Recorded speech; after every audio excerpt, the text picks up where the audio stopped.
Okay, kind of want to make this quick because I just did a recording before this and it went on for long enough for the phone to die. So I just want to talk about an aspect of meditation that I think is kind of overlooked, especially in the beginning of practice, because I think it's seen as by many teachers as one of the more esoteric aspects of meditation. But I actually think it's something that is very simple, but arguably the most important aspect, or one of the most important discoveries that someone can make in meditation that leads to the inner relaxation that people actually start meditation for in the first place. And it has to do with yourself, or what you consider yourself to be, or the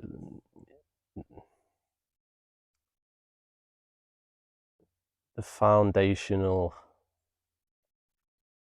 way in which you believe that you exist, if that makes any sense. And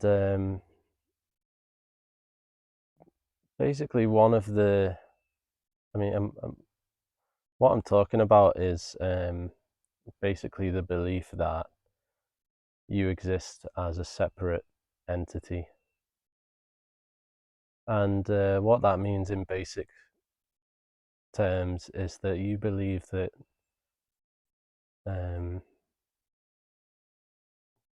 I don't mean you, you, I mean we, or I believe that I am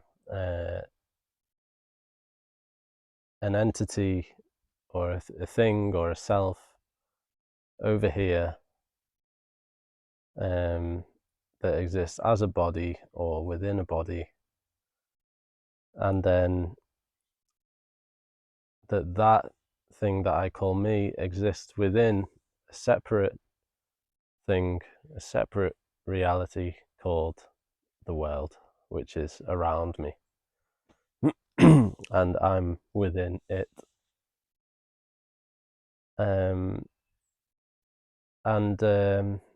that's the basic view which in meditation we can call into question by examining whether it's true or not in our own experience.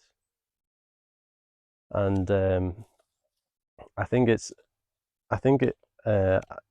helpful for me to do an illustration, which I already did in the previous recording, which was way too small, so I'm going to do another one that's bigger.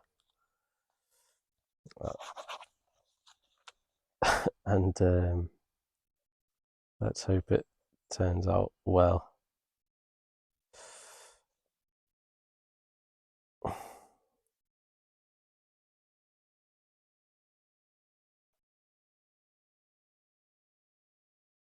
This might take me a minute. I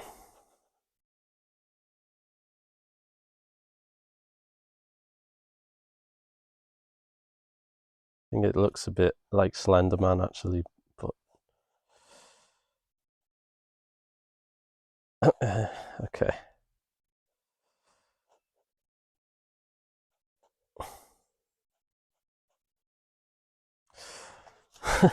It's a bit it's a bit of a spooky drawing, but so that's basically, let's say this is me. If you were to ask me what I am, I would tell you most people would say the same, that I'm this body, or even further than that, I'm somewhere inside of this body, normally in the head. I might even consider myself to be my brain.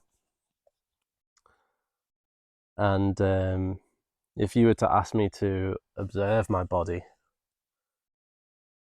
I would, for instance, the hand, I would see myself as being something up here, pointing attention at my hand.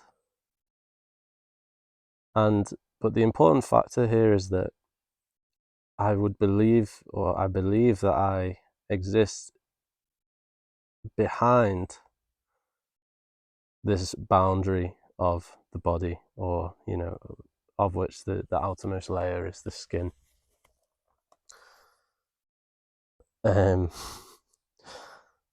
So basically, I believe that there is a me here, and that me stops when it gets to my skin. And at that stopping point, at the boundary, after that, there's a separate thing going on called the world, which is represented by these squiggly lines. So this is the basic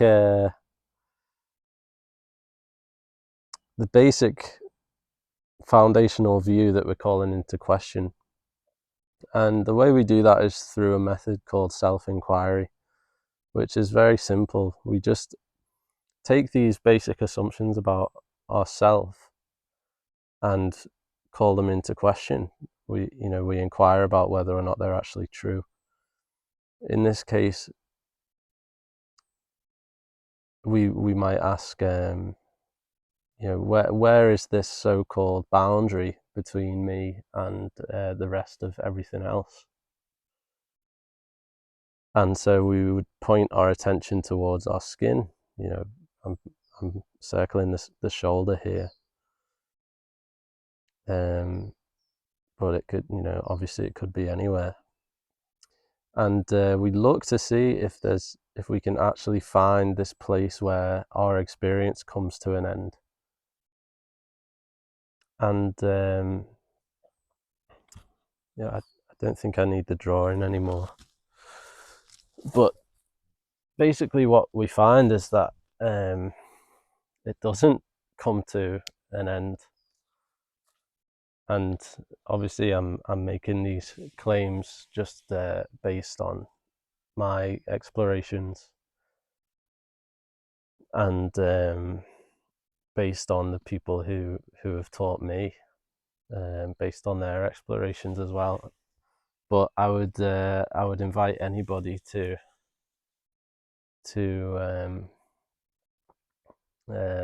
make these inquiries for themselves, because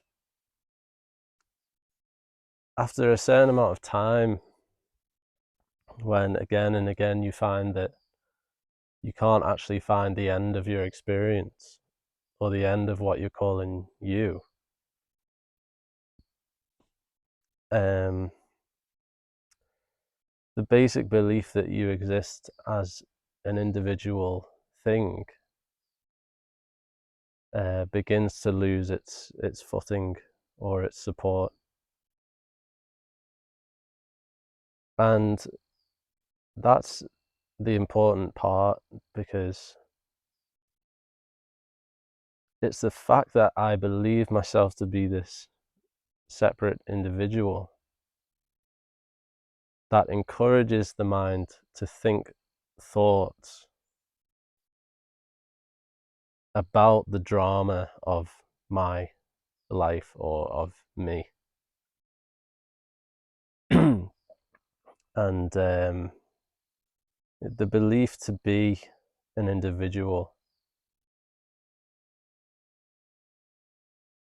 is the basis for a self-identity, or beliefs about oneself.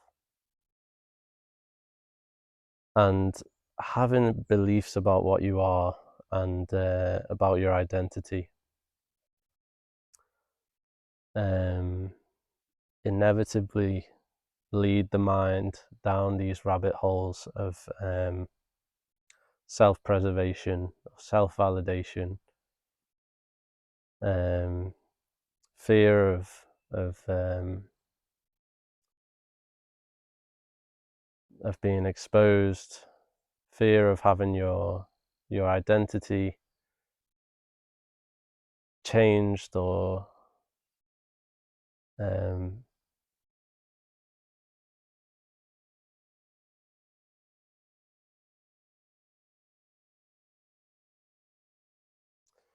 basically you could say it like this, like the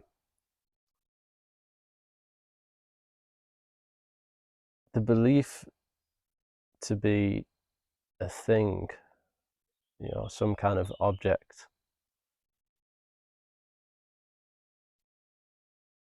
assigns to me the fate of all the other objects that I see around me, which is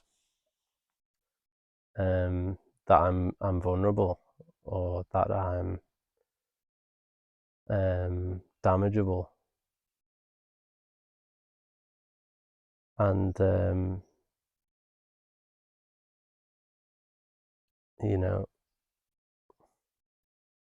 I might try to create an identity that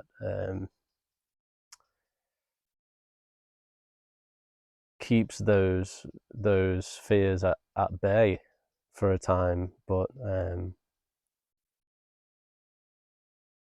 if I believe myself to be a separate object, there's no escaping that that fundamental inner position of vulnerability. And it's that vulnerability that creates all the unnecessary drama and circles of thought in our minds that seem to make us suffer for no apparent reason. And just to end the video, I think I saw this quote the other day from some meditation teacher that said, through meditation, the mind becomes like a snake that slowly unravels itself. And I think that this recognition that you're not separate from anything else on a fundamental level is one of the, or if not the recognition that leads to that snake starting to unravel itself, and leads to inner relaxation.